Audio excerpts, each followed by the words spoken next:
Hi guys, welcome to another audio video elaborating Jeremiah 27 of the King James Version Bible. And it reads, In the beginning of the reign of Jehoiakim the son of Josiah, king of Judah, came this word unto Jeremiah from the Lord, saying, Thus saith the Lord to me, Make thee bonds and yokes, and put them upon thy neck, and send them to the king of Edom, and to the king of Moab, and to the king of the Ammonites, and to the king of Tyrus, and to the king of Zidon, by the hand of the messengers which come to Jerusalem unto Zedekiah king of Judah. And command them to say unto their masters, Thus saith the Lord of hosts, the God of Israel, Thus shall ye say unto your masters, I have made the earth, the man and the beast that are upon the ground, by my great power and by my outstretched arm, and have given it unto whom it seemed meet unto me. And now have I given all these lands into the hand of Nebuchadnezzar, the king of Babylon, my servant, and the beast of the field have I given him also to serve him. And all nations shall serve him, and his son, and his son's son, until the very time of his land come. And then many nations and great kings shall serve themselves of him.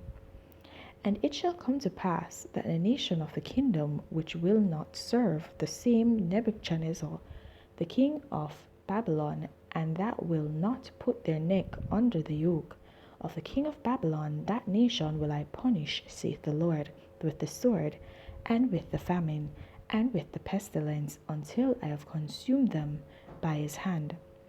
Therefore hearken not ye to your prophets, nor to your diviners, nor to your dreamers, nor to your enchanters, nor to your sorcerers, which speak unto you, saying, Ye shall not serve the king of Babylon. For they prophesy a lie unto you, to remove you far from your land, and that I should drive you out, and ye should perish. But the nations that bring their neck under the yoke of the king of Babylon, and serve him, those will I let remain still in their own land, saith the Lord, and they shall till it, and dwell therein. I spake also to Zedekiah king of Judah according to all these words, saying, Bring your necks under the yoke of the king of Babylon, and serve him and his people, and live. Why will ye die, thou and thy people, by the sword, by the famine, and by the pestilence, as the Lord hath spoken against the nation that will not serve the king of Babylon?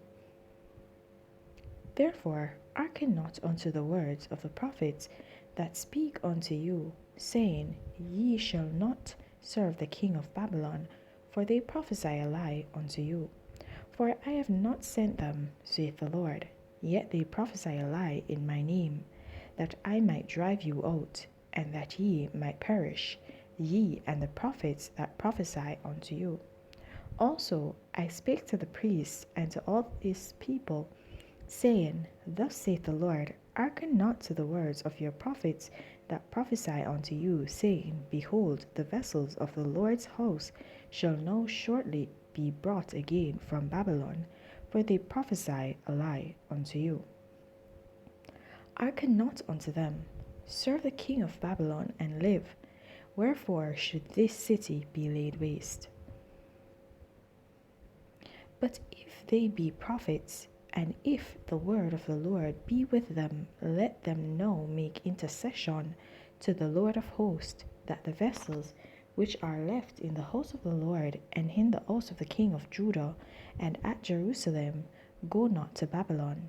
For thus saith the Lord of hosts concerning the pillars, and concerning the sea, and concerning the bases, and concerning the residue of the vessels that remain in the city, when Nebuchadnezzar, king of Babylon, Nebuchadnezzar, king of Babylon, took not, when he carried away captive Jeconiah, the son of Jehoiakim, king of Judah, from Jerusalem to Babylon, and all the nobles of Judah and Jerusalem.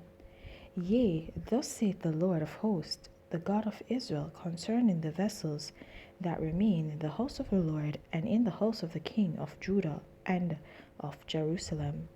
They shall be carried to Babylon, and there shall they be until the day that I visit them, saith the Lord. Then will I bring them up and restore them to this place. Alright, guys, so something very important here is that what I want you to take away from this chapter, let me not say something very important here, but what I want you to take away from this chapter is the fact that people will prophesy lies unto you. False prophets will always be there. You want to know why false prophets will be there? Because there is a devil. And he's always seeking to destroy. What's his main aim? To kill, to steal, and to destroy. So he will always give his word to his prophets, telling them opposing words to what God has sent forth, to any word that the Lord has sent forth through his prophets. And that is just the job of the enemy, the devil. Okay? And so we need to be aware of this, and we need to be very cognizant of the fact that he will always be there lurking and seeking how it is that he can actually interrupt whatever prophecy there is coming forth from the Lord, whatever work the Lord is trying to do. And that's the reason why we need to continue to keep ourselves prayed up, and we need to keep ourselves within the will of God, because it is only when we are actually prayed up and we're within the will of God, walking in the will of God, that we will actually be safe, because it is in that instance where we'll be able to determine the voice of God as opposed to the voice of the devil and his vessels that he's using to carry out his work on the earth. Right? And so we see here where the Lord had prophesied something through his prophets, and we see that the enemy, the devil, had sent forth his prophets to actually contradict what the Lord had sent forth, the words that the Lord had sent forth. And we see here that Jeremiah is basically the only prophet mentioned here in this chapter that has actually prophesied from the Lord. And then there are these prophets. It didn't say prophet, it says prophets, false prophets, meaning there are more than one, right? And what happened is that the devil sent forth many people to contradict that one prophet that the Lord had sent. But the thing is, if you should evaluate everything that has been said and match it back with the word of God, what the prophets, the false prophets, are saying is not actually aligned with things of the past and prophecies that the Lord had bring forth before. Okay, and so the Lord is saying to them, look, this is how it is. Do not be deceived by these false prophets. Okay? Because if you so do not choose to be ruled, to be under the ruling of the king of Babylon, you will face demise. You will not survive. You will not live. Because I've sent forth Nebuchadnezzar to do this. Okay? I've ordained him to, not ordained, because ordained would mean that the Lord actually puts him in that position, right? But the Lord allows him, is using him to carry out his judgment.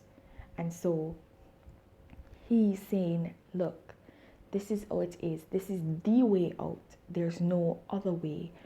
Don't try to look for another way. This is the way, because you have to face your judgment. And if you do not face this judgment, then you shall surely die. And do not listen to these false prophets telling you that, oh, these things will be stayed in Jerusalem. They won't. They will be sent to Babylon. Everything will be removed, okay, until the appointed time that I will allow it to come back. So you see there, the Lord hath given his word. He's bring forth his word with clarity. He's bring forth the actual end. He's told you what will actually take place and how it is that it will return. He's showing you that it will take place. So he's not going back on his word. He's just allowing for judgment to take place. Right? So, guys, I want you to keep that in mind out of all that I've just said. I hope you were able to follow. Right? So, guys, please remember to continue to walk in your salvation. And if you've not gained it, then seek it. There's no better time to begin than the present. Have yourselves a blessed day. Bye.